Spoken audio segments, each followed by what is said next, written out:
Welcome to Think Big with Dan and Qasim. Join hosts Dan Melnick and Qasim Masood as they explore big ideas, limitless possibilities, and engage with visionaries, entrepreneurs, and thought leaders who dare to dream big, get inspired, motivated, and find practical tips for personal growth.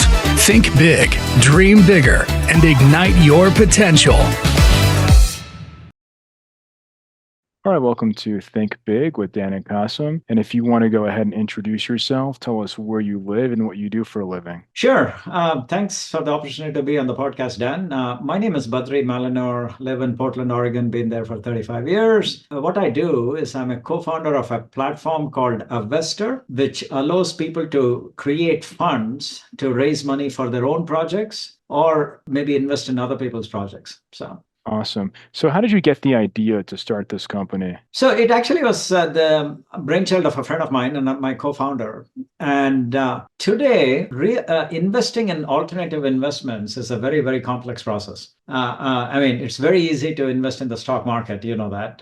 Very easy to invest in bonds. But if you want to invest in alternative assets like oil and gas, real estate, hotels, multifamily, self-storage, very complicated process. You have to go to all these different sites. You spend hours trying to figure out what deal is good. You spend hours trying to evaluate a deal. And some of these deals go in minutes, So you go there and by the time you decide to invest, it's too late. It's gone, And the minimums are more than $100,000 or $50,000. So what we did was we wanted to bring the stock brokerage type of experience to people who want to invest in alternative investments. And I'll tell you something, Dan, frankly, Wall Street has done a number on you. So people think that the only investments which are out there is either put it in the bank or put it in the stock market. There are a ton of alternative investments which can give a lot more diversification to your portfolio. And we wanted to make that simple. Awesome. So can you just talk more specifically about a customer use case today,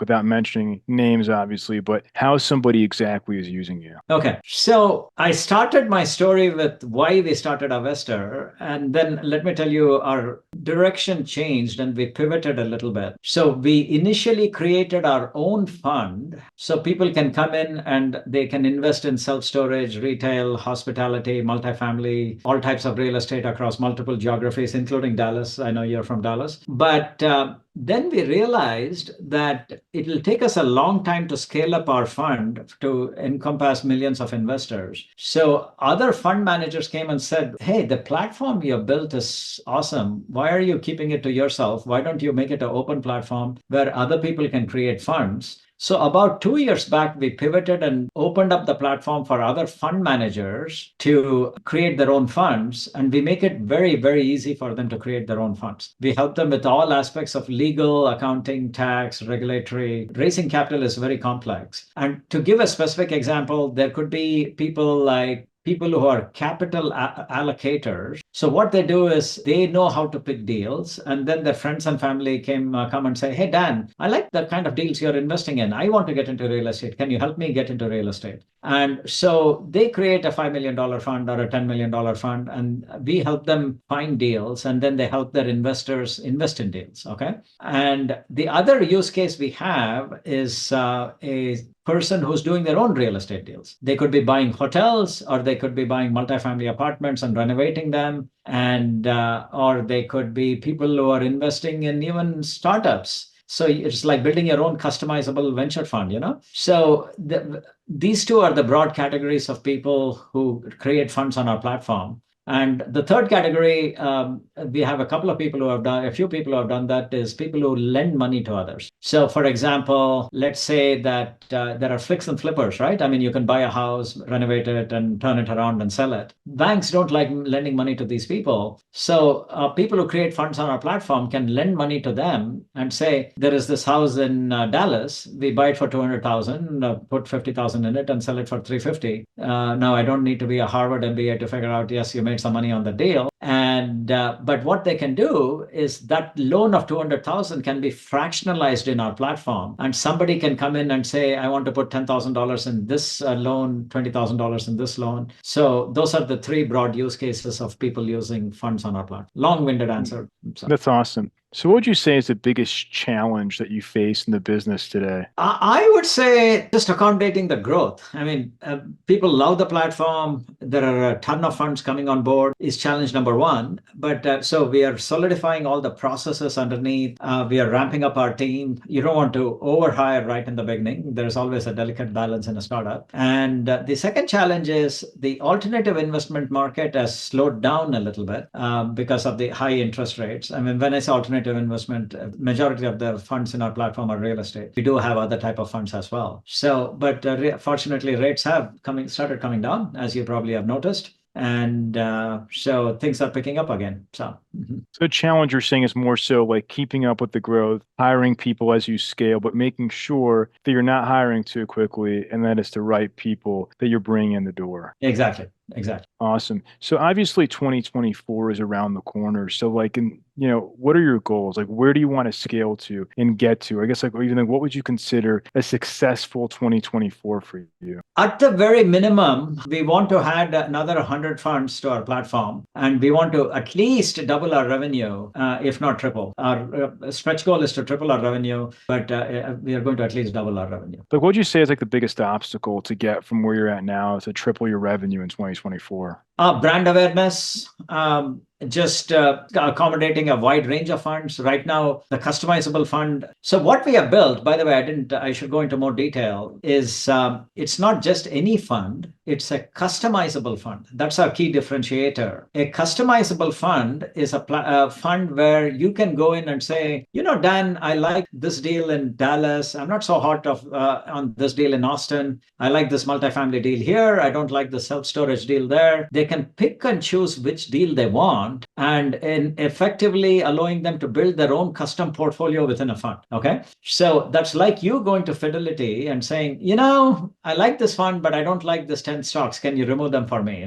Fidelity won't do that for you, but you can do that with a fund in the Avestor platform. So explaining to people the nature of the customizable fund and the immense flexibility it provides both for investors and for you as a business and fund manager. It does take some time to educate people. So that would be one of the challenges. So you mentioned obviously brand awareness, right? It's a big challenge for lots of companies. So how have you gotten the word out? How do you plan to get the word out? Like, have you run ads, affiliates? Like, what has worked for you thus far? We are in that fortunate space where word of mouth was enough for us for the initial growth.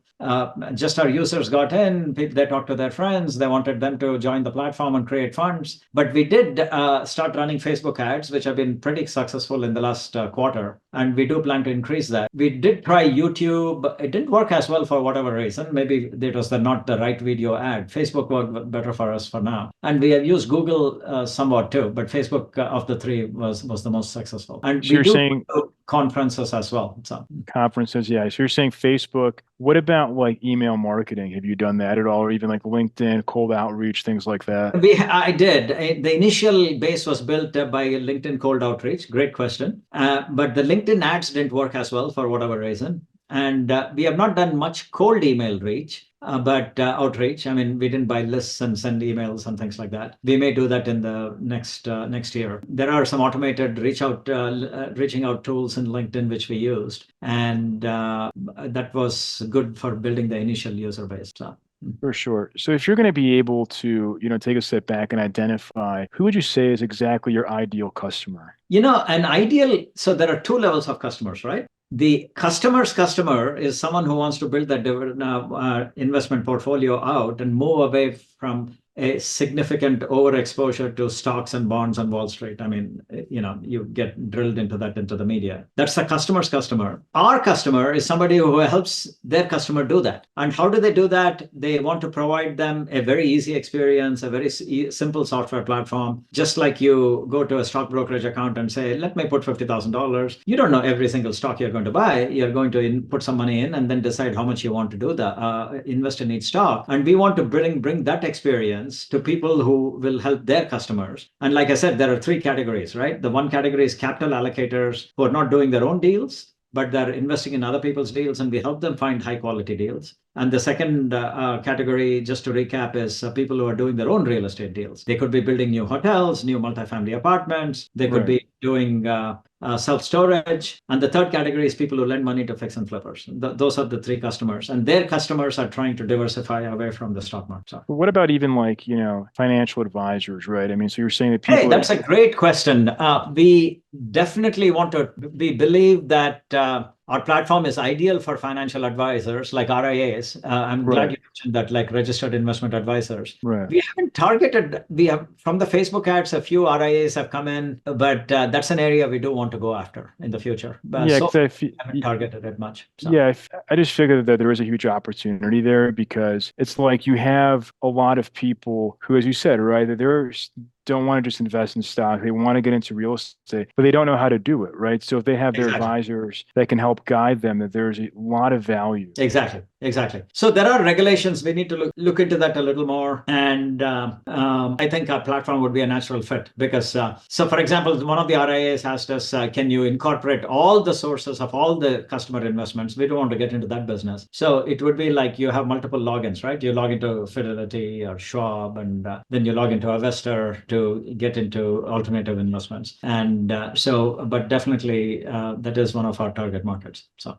For sure. So obviously now everybody's looking for the best use case for AI. So does AI play a role in your business? And if not, like where could it come in and help you out? Great question.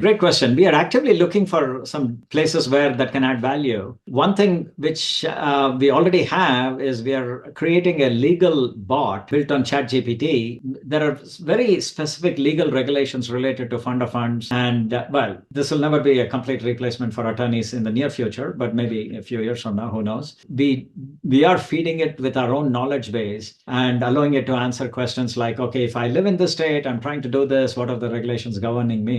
So that will be our first use case. But we are also looking at other use cases for analyzing deals. Is this a good deal or a bad deal? Just like some stock brokerage accounts are using AI tools to analyze stocks. So, but we are looking at AI use cases. And the first use case would be this legal bot, which will ask, and legal and support bot, hey, how do I use the Avestor platform to do this task? Or is this better to do it this way or that way? I mean, of course, our support team can answer that question. But if you can reduce the support on the support team by building this sophisticated bot, I think that would be the first use case. So is it more of the bot's going to be active like after hours, or is it going to be like in replacement of like a support chat that you already have currently? To augment our support team. I mean, obviously a support team can't be there 24/7. The bot will be there 24/7. I wouldn't say this is an extraordinarily innovative idea. I mean, I'm sure several industries are working on it. For sure. The twist we have is we are feeding it with Avestor specific knowledge and fund specific knowledge and state specific regulations and all that, which makes it easy. And instead of paying $500 to an attorney, at least you get a first pass at it, and then you can get a confirmation from the attorney. We are definitely not touting this as a replacement for attorneys still, but maybe someday, but not right now. So. For sure. So what would you say is like your top priority in the next couple of months as you're starting this new year? Interesting. So one of the things I am developing is a lead magnet. So I'm going to develop a free course on funds, the regulations around it. What does it take to start a fund? What are the factors you should be aware of? And I believe I do want to add enough value that people will sign up for the course, and hopefully they'll convert to Avestor. And if not, that's fine. And the second priority is we are going into new segments like hotels and oil and gas, and just understanding the players in that segment. We are launching 2 funds on hotels and 2 funds in oil and gas, but we want to get a much broader penetration of those 2 markets. So those are the priorities for the next couple of months. Mm-hmm. So in terms of the free course, like what does that look like? Are you going to be running the course yourself? Are you going to have like guest speakers? Like, oh no, it's a self-paced. It'll be just. I mean, we do webinars where we invite other speakers, but this would be just a self-paced learning class where you can come sign up. You would have to give your email address, of course, and hopefully we'll upsell them into something else into Avestor. But otherwise, I think they'll get enough value from understanding this self-paced training course. So what would you say is like the one biggest piece of advice that you wish you knew before you started this company? This is not just for the company, it's for life in general. I would say don't let perfect get in the way of better, right? People are always waiting for the perfect opportunity, the perfect vacation. Don't do that. Just go for it. Just do it, right? I'm sorry if I'm taking Nike's slogan, but something is better than not doing anything. So don't ever wait for that perfect set of circumstances, the perfect set of people, or the perfect person to meet, and the perfect partner. Take incremental steps, and what does that whole old Chinese proverb say? A journey of 1,000 miles begins with a single step, right? Just do it. For sure, yeah. I think many people hesitate and they're like, waiting, they're not sure exactly. And even like what you're doing now, right? Like you're iterating, you're adding these AI features, you're iterating your strategy with, this kind of like lead magnet. So it's always learning. And as you said earlier, right? Like Facebook's working for you and you're going for that. It's a very, very good strategy going into next year. So if somebody watching this wanted to reach out to you, do you mind sharing your website or social media? I guess like best ways to get in contact with you. Yeah, I'll go ahead and give my email address too. If you are interested in getting into alternative investments as a person, or you want to help people get into alternative investments and want to create your own customizable fund, there's a ton of information in Avestor. It's avestorinc.com, Avestorinc.com. If you want to reach out to me personally, my name is Badri Malynur. I'm available on LinkedIn, but you can also send me an email. My email is badri@avestorinc.com. Again, it's BADRI@AVESTORINC.com. Awesome. Well, Badri, thank you so much for your time today. And we're rooting for you to have a very successful 2024. Thank you, Dan. I appreciate you having me over, and happy holidays. Happy holidays. Thanks. All right. Bye. All right. Bye.